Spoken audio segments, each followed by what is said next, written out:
jacketed hollow point. Let's see how this does.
All right, good evening. Welcome back to the SRX broadcasted split. We're here tonight at Richmond for a 40 lap tilt, just waiting for the session to go up here.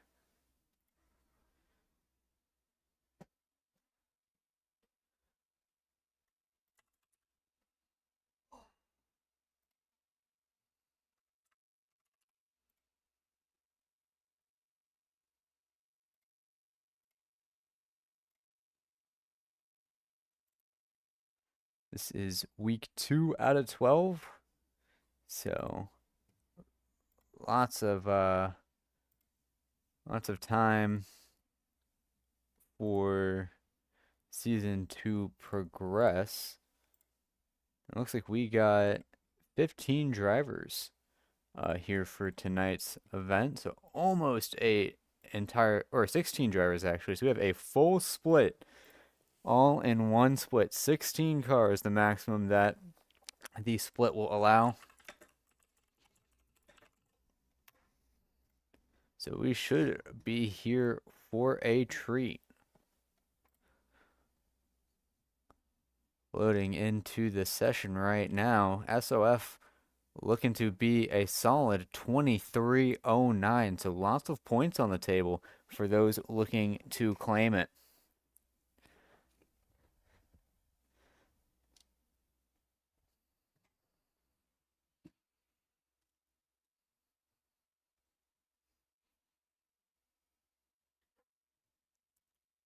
Loading into the session right now.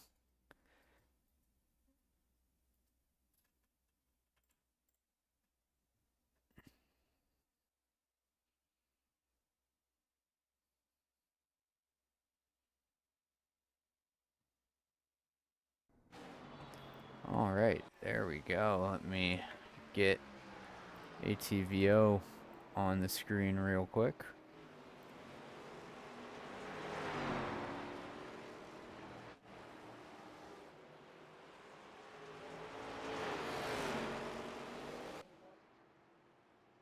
Got a minute left in practice here. Fastest person on the board at the moment is the number 6, or actually no, now the number 5 of Kyle Genske. But very tough combo here. The setup very tight on entry and also very loose on exit. So drivers will have to manage that throughout the course of this race. Should be a very interesting race with comers and goers.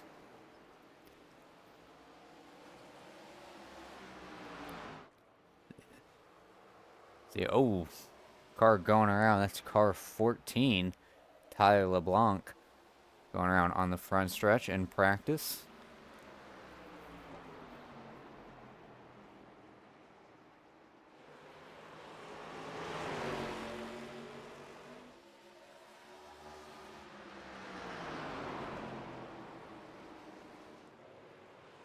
As practice wrapping up, fastest person in practice is Ian Lane with a 22.708.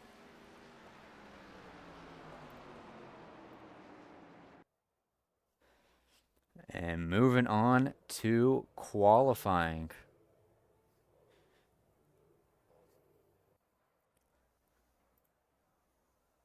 Qualifying definitely going to matter a lot here at Richmond. Don't want to be burning up the tires. As you see, Landon Moody making his first start in the SRX broadcasted split this season. He won a lot of the races in the broadcasted split last season, so very nice to see him out here.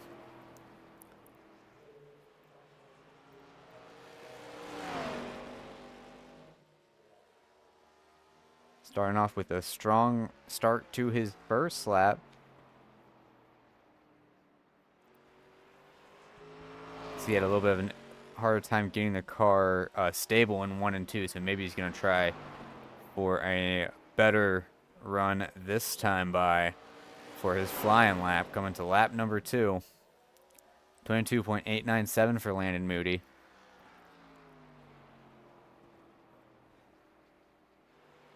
Definitely got it a lot lower on entry, right up to the wall on exit. Promising looking 1 and 2. Overdrives the corner in 3 just a little bit. Gonna lose a tenth or two by not running all the way on the bottom. 22.751 for Landon Moody.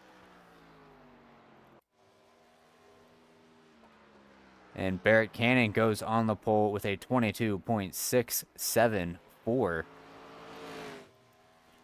See Chad Bremer starting his first lap in the 8 car. Was looking very solid in the 930 race. But came home second in the 930 race, so he has the speed at the end of the race. Let's see what he sets when he crosses the stripe here. 23 flat for Chad Bremer. Provisionally puts him in 8th place, as Ian Lane has set the pole with a 22.624.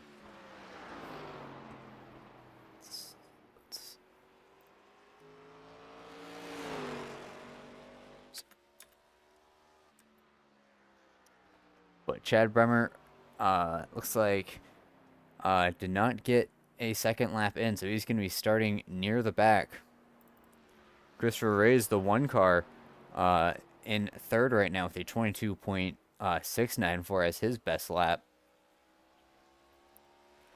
Less than 2 minutes left, or just over 2 minutes left, I apologize, in qualifying.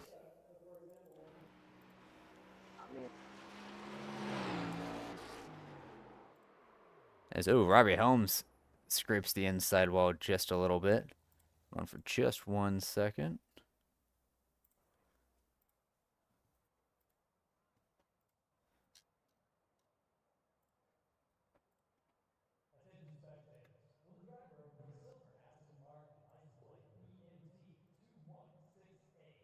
Just had to make sure that my mic was muted. But Ian Lane getting practice laps in, gonna need that from the pole position, because holding on to the lead is very tough here.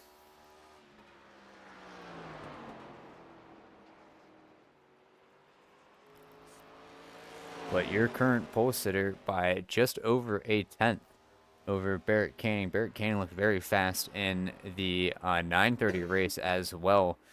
Was running second for most of it until the car went away from him near the end of the race. But that will be someone to watch. That number 3 Dunkin' Donuts car that we have been very used to seeing running at the front here on the broadcast split, who quite convincingly won at South Boston last week.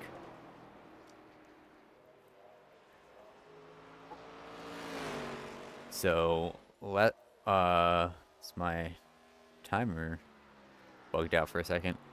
Almost about 30 seconds left in qualifying. Drivers getting the last little bit of practice that they think that they need for this race.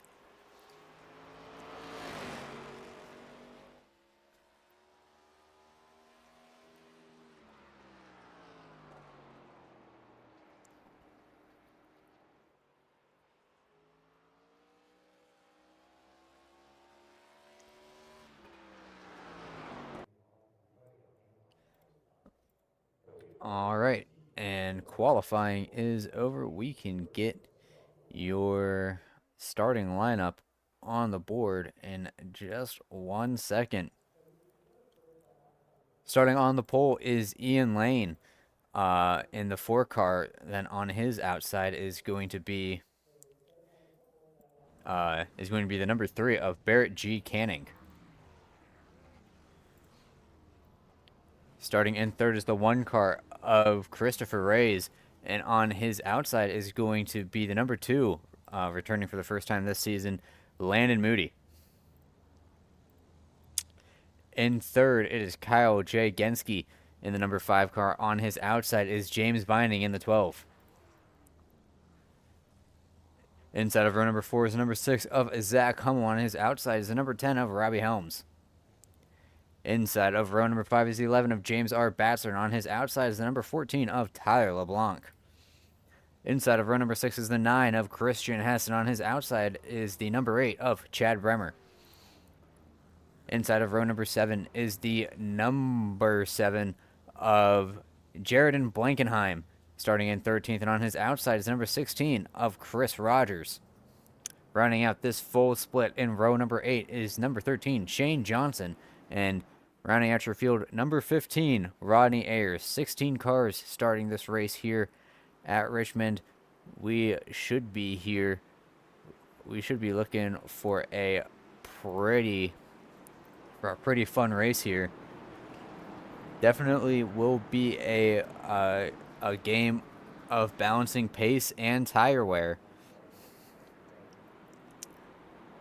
And definitely maybe some attrition in it as well, because it is very easy to loop the car here. That is definitely something you don't want to be doing if you want to be contending for a win in the broadcast split here. One more time around the sun here at Richmond. And we will be off for a 40-lap run with 16 SRX cars, a full split here for the broadcasted split. The stars align and it did not split in two. So we have a field full of cars itching to go green.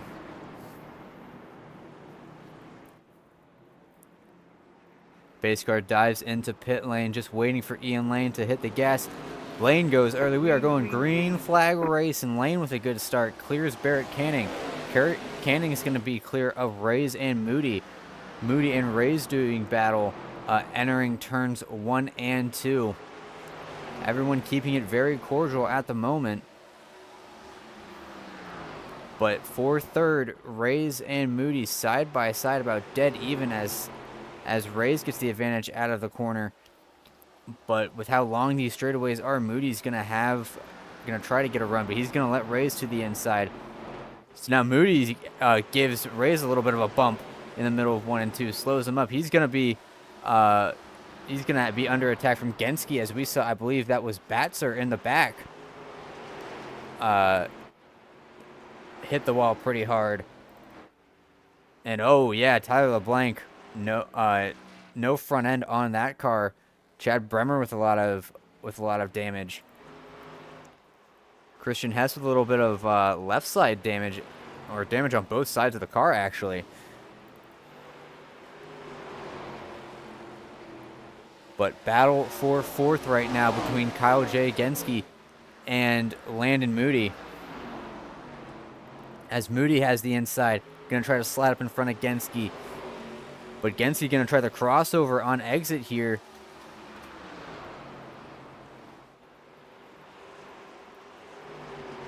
And looks like Moody is going to have the position stick for right now, but a battle for the lead is brewing between Barrett Canning and Ian Lane.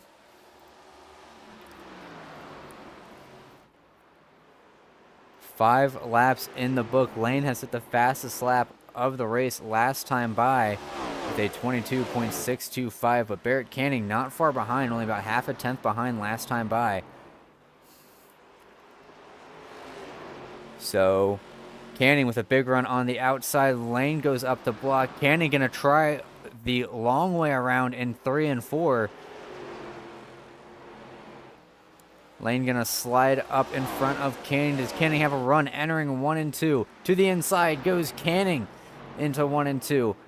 He's gonna need to manage that throttle so those rear tires don't spin. Lane almost in the wall a little bit, side by side down the back straightaway. Canning lunges in to take the lead from Ian Lane. Lane gonna try the crossover out of 4. Doesn't have the drive. For third place, Christopher Rays and Landon Moody doing battle once again. These two drivers are going at it as Moody takes the spot from Rays entering 1. Rays gonna try the big drive out of 2. Looks like not going to happen this time, as everything more or less single files out right now. But we've seen Moody go through the field before to win, or at least finish well. And depending on how well he preserves his tires, he might be in contention for the win, as we have lap cars mingling with the leaders right now. That is Chris Rogers going to the high side, scraping the wall a bit, slowed up Barrett Canning a little bit. That allows Landon Moody to pull in closer to Ian Lane. So now these three cars within about half a second of each other, and Christopher Rays and Genski in hot pursuit.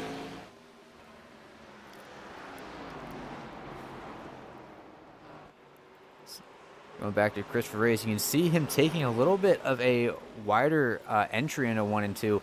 Genski going to try to look to the inside, almost made contact with the 1 car.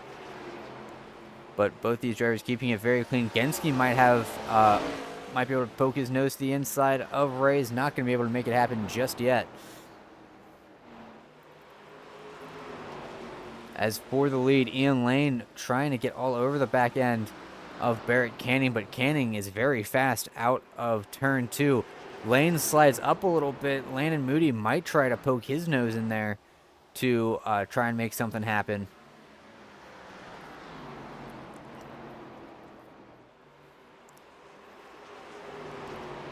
But looks like it's going to be more of the same as Lane actually blinks out for a second. So maybe Ian Lane with a little bit of internet issues here, but he's keeping the car straight and fast. Lap 14 out of 40 in the books.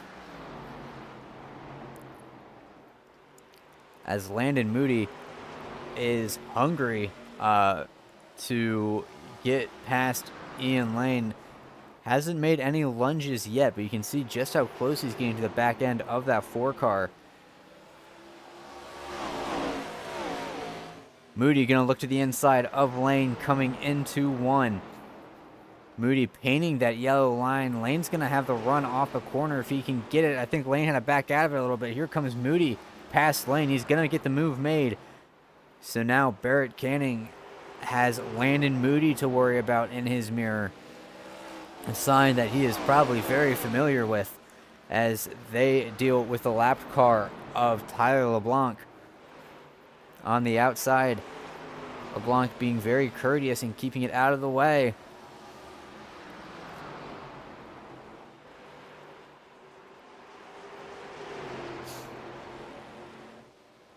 As Moody just barely able to sneak up in front of LeBlanc.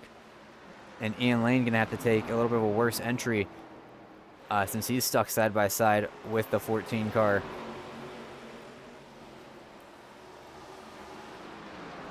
And Lane still side by side with the 14, trying to dispatch him so he can catch up to Landon Moody. And now the gap between first and second is about 0.3 of a second. And right in front of the leaders, Chad Bremer and Rodney Ayers doing battle. Bremer gets around. Ayers might be trying to work on Shane Johnson right here for 10th spot. Effectively dispatch him. But this is a gaggle of lap cars that the leaders are approaching. Barrett Canning to the inside of Rodney Ayers. Moody going to try to follow him through.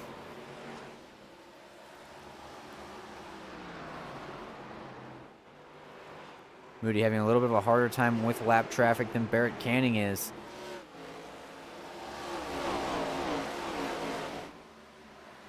"19 laps in the books out of 40 as Barrett Canning trying his best to preserve his tires while managing lap traffic here. Gap between Canning and Moody about 0.3 of a second as they approach the 8 of Chad Bremer, who has damage.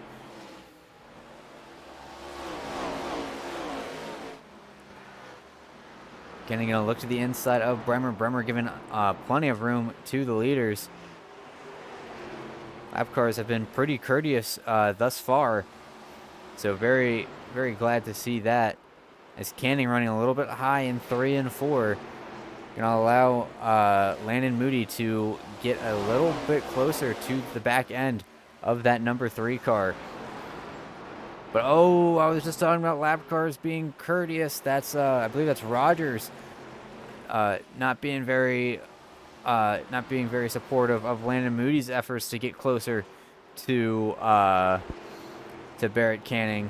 Maybe a little bit of contact was made, but only took about 1/10 out of the gap. As car going around in the back. That is Tyler LeBlanc going around, and Shane Johnson lost his front end. And that car is thoroughly killed. But back in the lead, it is still the Barrett Canning show with 17 laps to go here at Richmond.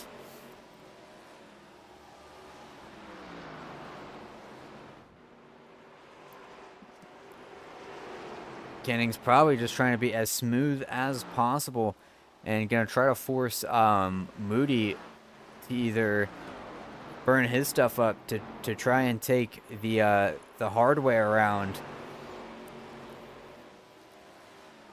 But you can see cars starting to get very loose on exit as the rear tires start to give out here. Haven't really seen one bobble from the top two just yet. Maybe a little bit of wall scrapes. But these two drivers have raced against each other a lot here in the SRX broadcast split and are very competitive. And Moody has cut the gap down to about 0.2 once again with 15 laps to go.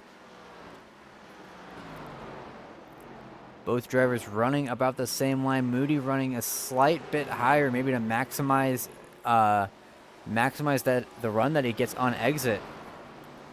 And now Moody going to look to the inside of Canning in 3 and 4. Canning's going to have the drive off. Not yet. Moody's still on his quarter panel. Side by side entering turn 1. Moody has the advantage on exit, but Canning has the drive coming out of the corner. Canning really trying to keep Moody pinned down there. But Moody's going to lead that lap. But Canning still fighting hard to stay alongside Landon Moody. Moody's going to clear Canning right here. So new leader right now, Landon Moody, as he takes the lead from Barrett Canning. But Canning's not going to give up so easily with 11 laps to go. Still have lap traffic in front of them that might play a part in this. Ian Lane has pretty much held station as Canning scrapes the wall a little bit. That's going to take a little bit of time out of him.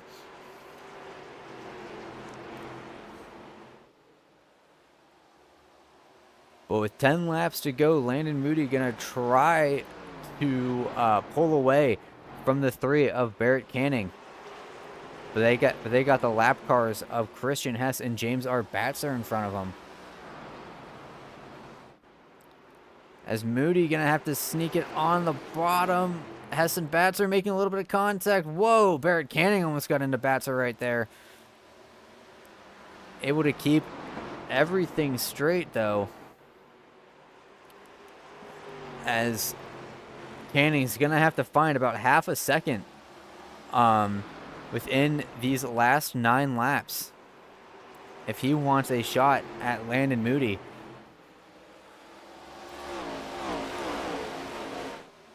And that can materialize in a number of ways. It can be from Landon Moody making a mistake or Canning starting to really push.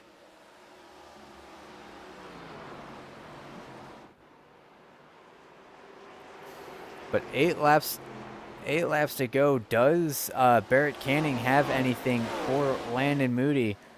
Last time by about half a tenth faster Canning was than Moody.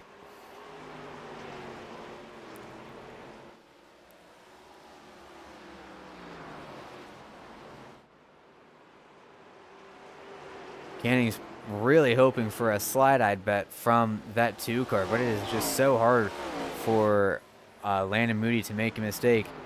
336 for Moody last time by, a 305 for Canning last time by. Coming to 5 laps to go here at Richmond. Time is running out for Barrett Canning to try and catch Landon Moody. Almost a tenth faster that time for Canning. But like I say a lot on these broadcasts, it's one thing to catch someone. It's a lot harder to get around them. And Canning might be experiencing that right now. You can see how he's really throwing it into the corners. And he's making it stick. But he might need a little bit more time as he scrapes the wall on entry a little bit. He's going to lose about a tenth to Landon Moody doing that. But he's going to get such a good drive on exit that he makes up the time that he lost pretty much. As now Canning might have overshot turn 3. He's really pulling out all the stops to try and maximize the runs that he's getting.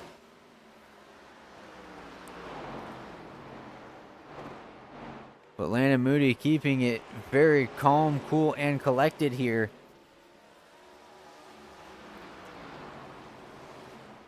As Canning's really trying that outside lane to get a run down the front stretch here.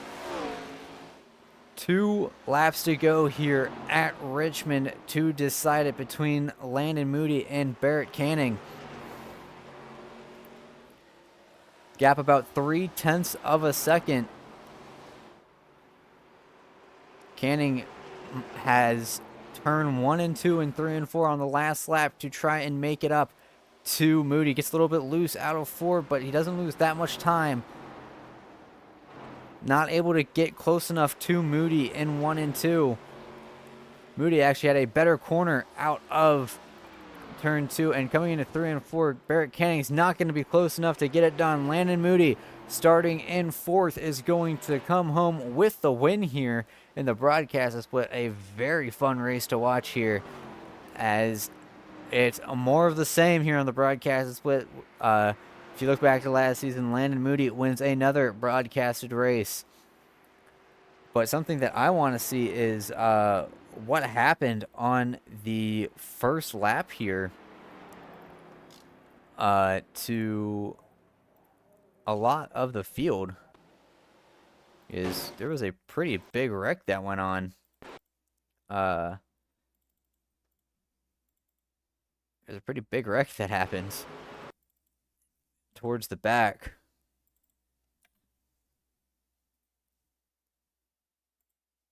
So looking at James Batzer, looks like, oh yeah, he just lost it on exit, overdrove the exit, hits the wall. LeBlanc, nowhere for him to go, hits the back end of him, and then just a big pileup. See, Helms goes around.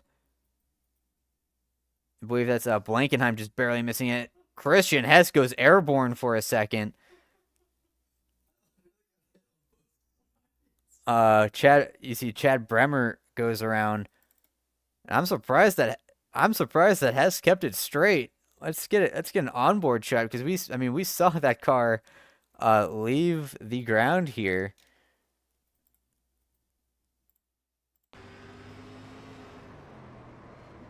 Almost avoids it.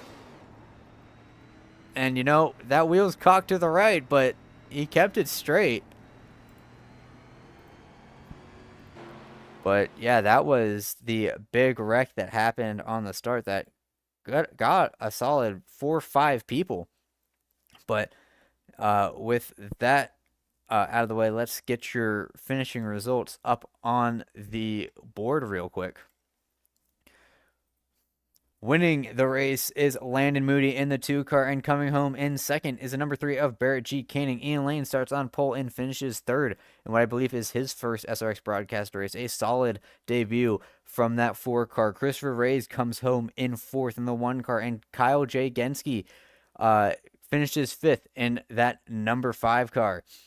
First car outside of the top 5 is a solid run from James Vining in the 12, coming home in 6th, then followed by Jared and Blankenheim, number 7 car. Chad Bremer recovers from the big wreck on lap number 2, I believe, to come home in 8th, then followed by James Batzer and Rodney Ayers. First car outside of the top 10 is going to be the number 9 of Christian Hess, then followed by Chris Rogers. The number 16, Shane Johnson, finishes in 13th as car number 13, and Robbie Helms, car number 10, finishes in 14th. Zach Hummel, disappointing performance from him, 15th for the car number 6. And rounding out your field, Tyler LeBlanc, car number 14, finishes in 16th. So, thank you for watching the SRX broadcasted race. My name is Garrett Hess. Next week, we will be going to Williams Grove Speedway. Same time for some dirt track and SRX action. I will see you